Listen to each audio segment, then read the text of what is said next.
Hello বন্ধুরা, কেমন আছেন সবাই? আশা করব যে যেখান থেকে আজকের আমার এই ব্লগটা দেখছেন সবাই ভালো আছেন, সুস্থ আছেন এবং স্বাভাবিক আছেন।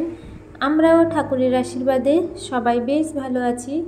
এখন বাজে দুপুর 2টো, আর আজকের এখন থেকেই আমি আপনাদেরকে সাথে নিয়ে আমার আজকের এই ব্লগটা স্টার্ট করছি। আশা করব অন্যান্য দিনের মতো আজকের এই ব্লগটাও আপনাদের ভালো লাগবে। তো সকালবেলা করে রান্নাটা শেষ হয়ে গেছে, দুপুরে খাবারটা বেড়ে নিচ্ছি।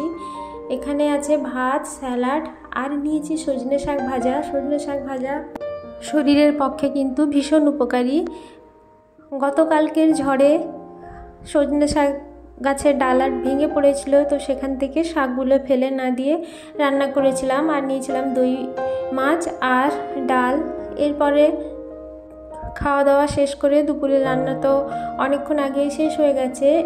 এবার রান্না বান্নার পরে 20 মিনিটের মধ্যে আমি কিভাবে আমার এই কিচেনটাকে খুব সুন্দর করে ডিপ ক্লিনিং করে নেব সেই ব্লগটাই আমি আপনাদের সঙ্গে আজকে শেয়ার করতে যাচ্ছি।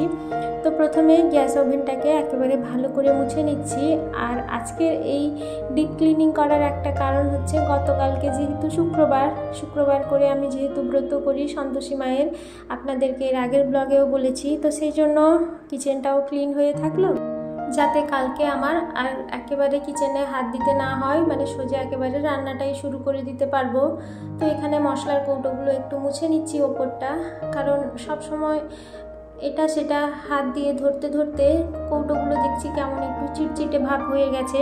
ওই জন্য কৌটোগুলোকে একটা ভিজা কাপড়ে দিয়ে ভালো করে মুছে নেব। আসলে কি বলুন তো, কৌটোগুলো যেহেতু কাঁচের, ওই জন্য কিন্তু একটা বিশাল বড় সুবিধা হয়েছে। কারণ এটা যদি প্লাস্টিকের কৌটো হতো, তার গায়ে যে তেল চিটে দাগটা পড়তো, কিন্তু ওটা সহজে উঠতো না। কাঁচের জন্য একটা ভিজে কাপড় দিয়ে মুছে দিতে সুন্দরভাবেই তেল চিটের দাগগুলো পরিষ্কার হয়ে যাচ্ছে। আর এই যে এই দুটো বোতলে তেল রাখি, একটাতে সর্ষের তেল আর একটাতে সাদা তেল, এই প্লেটের উপরে রাখি, কারণ তেলটা যখন কড়াইতে দিই তখন মুখ বেয়ে 1-2 ফোঁটা পড়েই যায়। তো প্লেটের উপরে রেখেছি বলে জায়গাটা একটু তেল চিটে কম হচ্ছে, না হলে ওই টাইলসের উপরে তেল চিটে হয়ে পুরো বিচ্ছিরি ব্যাপার হতো। তো সেই জন্য ছোট্ট একটা ট্রের উপরে রেখেছি।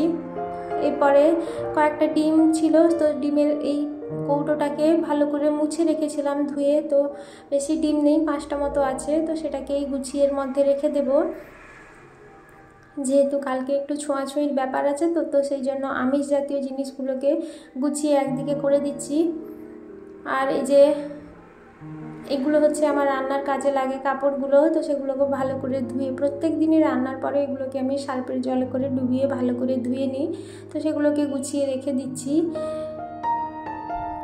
নিচেরটা প্রায় কমপ্লিট হয়ে গেছে গোছানো। এবার টাইলসগুলোকে একটু ভিজা কাপড়ে হালকা একটু সার্ফ দিয়ে ভালো করে এগুলোকে টাইলসটাকে মুছে দেব। কারণ কিচেন চিমনি থাকলেও দেখছি টাইলসগুলোতে খুবই তেল চিটচিটে হয়ে যায়। আর এই যে জানলার এই দিকটা যেহেতু গ্যাস ওভেন থাকে, তো সেই জন্য এই দিকেই তেলের দাগগুলো বেশি হয়ে যায়। তো এগুলোকে ভালো করে একটু পরিষ্কার করে নিচ্ছি। এইভাবে কিন্তু প্রত্যেক দিন যদি অল্প করে টাইম দেওয়া যায়, তাহলে কিন্তু কিচেনটাকে খুব সুন্দরভাবে পরিষ্কার করা যায়। কারণ এখানেই যত আমাদের কাজকর্ম থাকে সারাদিনের মধ্যে, ধরুন সবজি কাটা, মাছ কোটা, তো এই ছোট জায়গার মধ্যে এতগুলো কাজ করতে গেলে কিন্তু অটোমেটিক এই জায়গাটা নোংরা হবেই। তো সেই জায়গাটাকে কিন্তু সুন্দরভাবে পরিষ্কার পরিচ্ছন্ন করে রাখতে পারলে কিন্তু খুবই ভালো হয়। কারণ যেহেতু এখানে রান্নার কাজ হয়, খাওয়া দাওয়ার একটা ব্যাপার আছে, তো সেটা যদি অপরিষ্কার জায়গায় হয় তাহলে তো আর মানে মনকে তৃপ্তি দেওয়া যায় না। এবার যে বাসনগুলো বেরিয়েছিল খাওয়া দাওয়ার পরে, রান্নার পরে, ওগুলোকে ভালো করে ধুয়ে নেব। বন্ধুরা, আমার ব্লগ আপনাদের কেমন লাগছে আমাকে কমেন্টের মাধ্যমে জানিয়ে দেবেন। আর আমার ব্লগের কোথাও যদি আপনাদের একটু ভালো লেগে গিয়ে থাকে, তাহলে আমার চ্যানেলটিকে সাবস্ক্রাইব করে আমার পাশে থেকে যাবেন। আপনাদের একটা লাইক, একটা কমেন্ট আমাকে অনেক ভালো ভিডিও বানাতে অনেকটা মোটিভেট করবে। আর যারা যারা এখনও পর্যন্ত আমার চ্যানেলটিকে সাবস্ক্রাইব করে আমার পাশে থেকে গেছেন, তাদের প্রত্যেককেই আমি জানাবো অসংখ্য ধন্যবাদ। কারণ আপনারা এভাবেই আমার সাথে আছেন, পাশে আছেন বলেই আমি কিন্তু এতটা দূর পথ মনের জোর বাড়িয়ে এগিয়ে আসতে পেরেছি। এভাবেই আমার সাথে থাকুন, পাশে থাকুন, যাতে আমি আগামী দিনের পথগুলো অতিক্রম করতে পারি।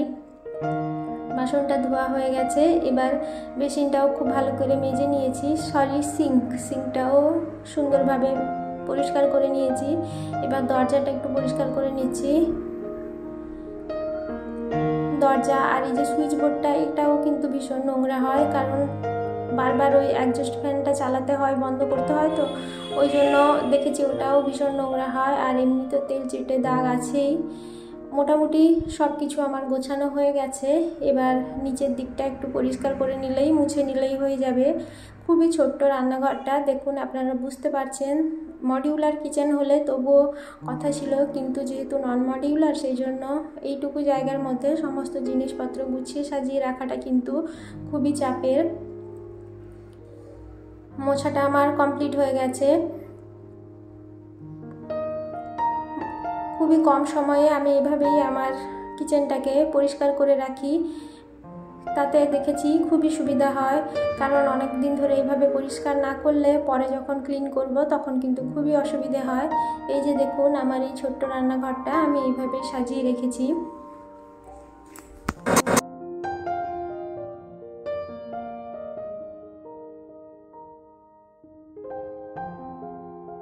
এখন প্রায় বিকেল হয়ে এসছে। এই যে দইয়ের ভাঁড়টাকে আমি একটু কালার করেছিলাম, তো সেইগুলোতে মানি প্ল্যান্টটা লাগাবো বলে সকাল থেকে এনে রেখেছি গাছটা, আর লাগানো হয়নি।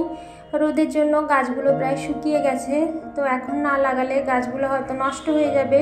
ওই জন্য যেহেতু মাটি টাটি দিয়ে সব কিছু রেডি করা আছে, ওই জন্য গাছগুলো একটু পুঁতে দিয়ে জল দিয়ে দিলেই হবে। ওই যে দেখুন ওই দিকের গাছগুলো লাগিয়েছিলাম, কত সুন্দর হয়েছে। আর এই আগাছাগুলো একটু গাছের গোড়া থেকে পরিষ্কার করে দিচ্ছি। এভাবে সাজিয়ে রাখলে কিন্তু দেখতে বেশ সুন্দর লাগে। গাছগুলোতে একটু জল দিয়ে দেব। তাহলে বন্ধুরা, আজকের মতো আমি আমার ব্লগটা এখানেই শেষ করছি। আমার ব্লগটা আপনাদের কেমন লাগলো অবশ্যই আমাকে জানাবেন। আর এভাবেই আমার সাথে থাকবেন, আমার পাশে থাকবেন। তাহলে আপনাদের সঙ্গে দেখা হবে আবারও একটা নতুন ব্লগ নিয়ে। ততক্ষণে সবাই ভালো থাকবেন, সুস্থ থাকবেন, সাবধানে থাকবেন। এই যে জায়গাটা একটু মুছে নিচ্ছি, কারণ বৃষ্টির জন্য জানলাটা পুরো ধুলোয় ভর্তি হয়ে গেছে, তো সেই জন্য। আর গাছটাও যখন লাগাচ্ছিলাম তখনও মাটি পড়ে নোংরা হয়ে গেছিলো, তো সেই জায়গাটা একটু ভালো করে পরিষ্কার করে নিচ্ছি। চলুন তাহলে বন্ধুরা, আজকের মতো আমার ব্লগটা এই পর্যন্ত। দেখা হচ্ছে আপনাদের সঙ্গে আবারও একটা নতুন ব্লগ নিয়ে। ততক্ষণে সবাই ভালো থাকবেন, সুস্থ থাকবেন, সাবধানে থাকবেন। সবাইকে জানাবো ধন্যবাদ এতক্ষণ অবধি আমার ব্লগের সাথে থাকার জন্য, আমার পাশে থাকার জন্য। এভাবেই আমার সাথে থাকুন, পাশে থাকুন, যাতে আমি আমার লক্ষ্যে পৌঁছতে পারি। সবাইকে জানাবো অসংখ্য অসংখ্য ধন্যবাদ আমার সাথে থাকার জন্য এবং আমার পাশে থাকার জন্য।